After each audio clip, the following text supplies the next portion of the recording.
Hey guys, in this video, I'll show you how to link a button to a section in Elementor. Alright, let's begin. To set up a redirect link in Elementor, you'll start by logging into your WordPress account as an administrator.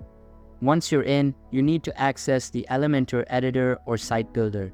You can get there by several methods, clicking on Edit Site under Quick Links, selecting Edit Appearance, or navigating to Pages and choosing the specific page you want to modify, such as the splash page or about page.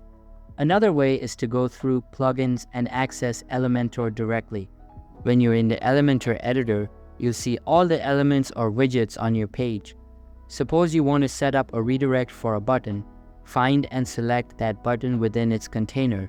When you click on the button, its properties will appear on the side panel. In the Properties panel, under the Content tab, you'll find an option labeled Link. This is where you can add the redirect function. You can either specify a different page on your site to redirect users or insert a hyperlink. To add a hyperlink, simply paste the URL into the link field.